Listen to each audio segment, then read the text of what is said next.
you like that?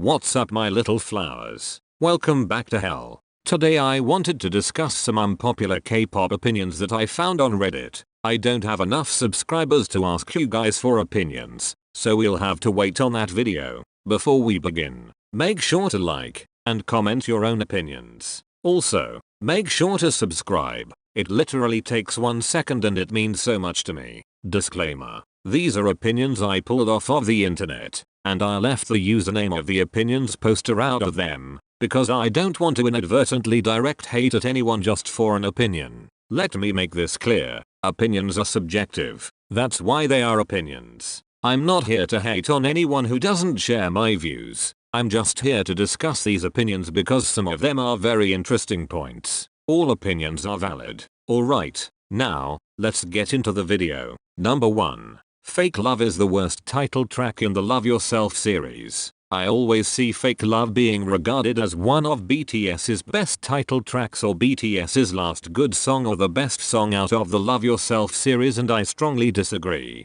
I genuinely think that Idol and DNA are superior songs. Alright, you guys can pause it if you want to read the rest of their reasoning because your girl is not typing all that out. In my opinion, I have to respectfully disagree with this statement. Everyone has a different taste in music. So if you didn't like Fake Love as much, then that is completely fine. You don't have to like all of your favorite group songs. But in my opinion, Fake Love is better than Idol or DNA. I like all 3 songs. Don't get me wrong. But maybe I just like darker concepts better because I'm a depressed bitch. I mean, the whole concept for Fake Love was beautiful, and the choreography was extremely unique, and made me feel some kind of way. Also, the looks alone carry this era. Like Yoongi's crimped hair. Can we bring it back please? And we can't forget this iconic Fanka moment, and V's whole appearance every time they performed this song. Iconic. I blasted all 3 songs for a long time, but Fake Love has remained the one I still listen to the most. Also,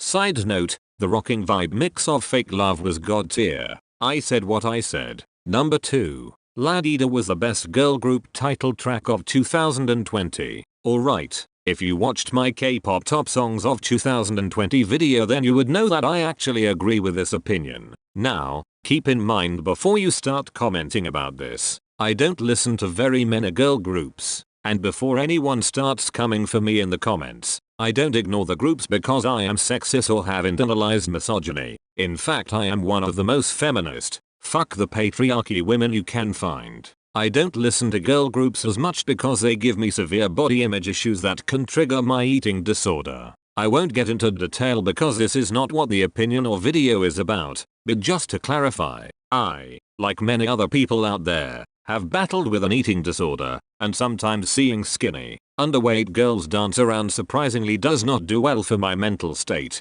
So yes, I avoid girl groups sometimes for my own mental health. Back to the original opinion. I liked a lot of girl group title tracks, but Ladida just hit different. Like maybe it's because it's newer or something, but it was just so good. I am a huge fan of Everglow's discography, and I know that a lot of people like them just as much as me. So maybe this opinion isn't crazy unpopular. But yes, I preferred their title track in 2020 over Twice or Blackpink's title tracks. That is not to say that More and More, I Can't Stop Me, How You Like That, or Lovesick Girls was bad. They weren't. I liked all of those songs for different reasons, but Ladida is the one I consistently bop to. Number 3. If a vocal track is used during a live stage, it should not be considered live. I have a real problem with lip syncing in the music industry in general. Some argue that the choreography is too difficult to sing live with or that they're only rookies. Bottom line is, I don't want to watch a stage where people are pretending to sing.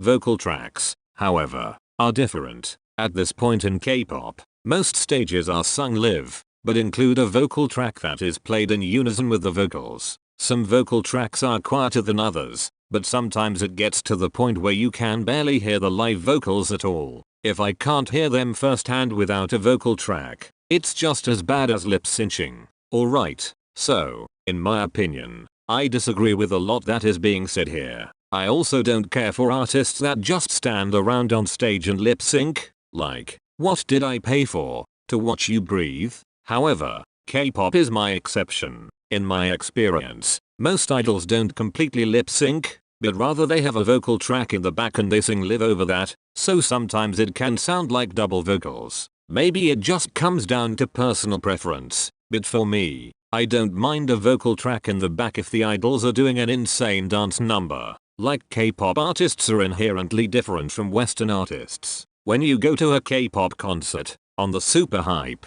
dance songs, you aren't really supposed to be there for the vocals. They are first and foremost performers. So if a group can keep me entertained with crazy sets, outfits, dance numbers, and still sing/rap over top of that, even if they use a backtrack, I'm okay with it. Now, slower songs where they just kind of stand around should probably be sung completely live, with no backtrack, because there is nothing to watch because that moment is supposed to focus on the stunning vocals. For me, when I look at a group that has crazy choreography like Monster X's Fantasia, where they literally fall to the ground and pass out after, I'm gonna be lenient on the use of a backing track. Number 4.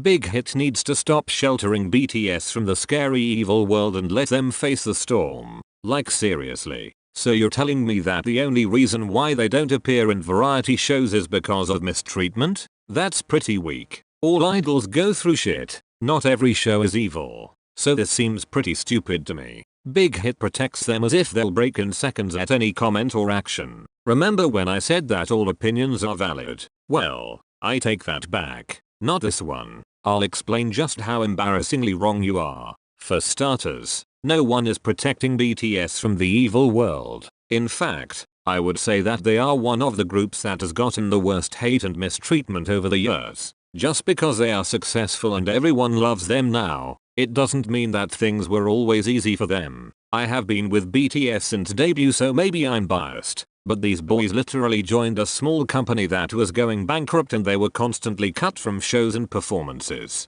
So they went and did their own thing on YouTube and VLive, and now all these shows wanna give them the time of day? Like, no. BTS doesn't need to promote on any of these variety shows anymore. So it would really just be a waste of time when they have their own shows that they have been running for years for armies to get content there. BTS members have faced some of the harshest criticisms in the industry. I mean, look at any lyric video and you'll probably see them mention their struggles. That is part of the reason why people like them so much, because they represent us. They were the underdogs who got hate and disapproval from everywhere, and now they have finally reached a level of success in South Korea where, while they do still get hate, they don't get as much as before. They have decided to conquer a new market that is filled with even more discrimination. The American industry. They still face constant mistreatment, now from American audiences. So, just because a group is big and chooses to ignore variety shows that turned their backs on them first,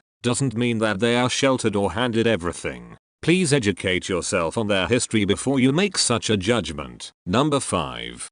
People who say American celebrities don't get criticized as much as idols wouldn't be able to handle if their idols were actually treated like American pop artists. Alright, I have a lot to say about this one, and that's why it was saved for last. I could write a whole ass research paper on this topic, but I'll try to keep it short. So, here we go. The K-pop industry and Western music industry are run completely different. So you can't really compare them on something like who has it worse, because I would say that K-pop idols get just as much shit if not more than American artists. I really don't even know where to start on this topic, so this might seem a bit all over the place. From the very beginning of their careers, American artists are set up differently than idols. They are marketed differently. I mean, American pop artists typically get discovered or audition for a label. And once they manage to get signed, then to my knowledge they don't really go through a training period like idols do. K-pop idols can sometimes go all the way up to 10 years training and learning skills every day,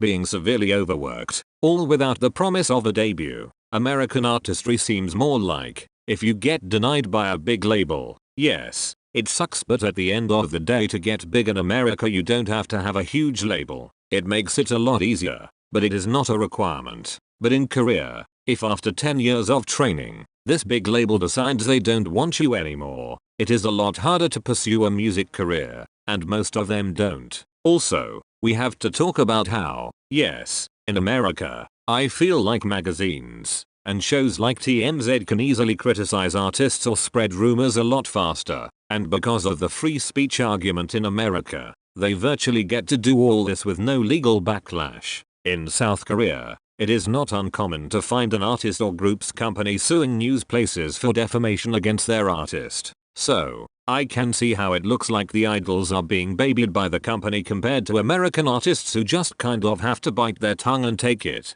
But, and this is the huge difference and is why I disagree with that person's opinion, things like rumors and allegations are treated completely different by idol industries and Western industries. These rumors that American artists face so often don't really run the risk of damaging their careers or ending them, unless it is a big allegation that needs serious legal attention like sexual assault or heavy drugs, and even then there are still people that will support them. In South Korea, even the smallest hint of a dating rumor can end an idol's career and have them kicked out of the group they're in. They can be entirely blacklisted for just trying to date someone. I mean, this could be a whole other video about the fucked up world of dating and the idol scene. But how many American artists signed dating contracts that banned them from dating for the first few years of their career? Here is an example. In the K-pop world, if a boy group member is dating, massive amounts of fans of the group will start a petition to get him removed from the group for betraying the fans.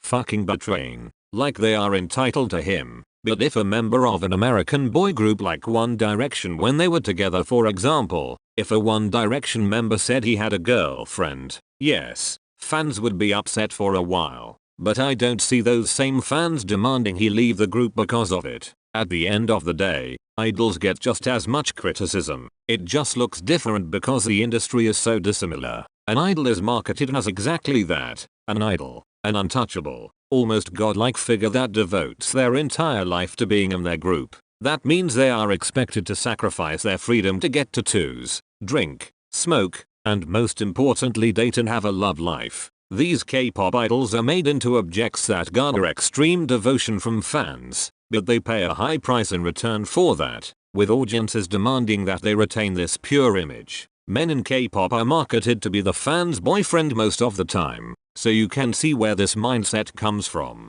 Is this in any way morally right? In my opinion, no, but it is sadly how it is. Alright, I think that is enough for now. If you like this video, make sure to leave a like and subscribe, and make sure to let me know your own opinions in the comments. I would love to do a part 2 to this video where I actually use some of your opinions. Make sure to follow me on my social medias in the description, as I am always looking for new friends. Okay, until next time, bye.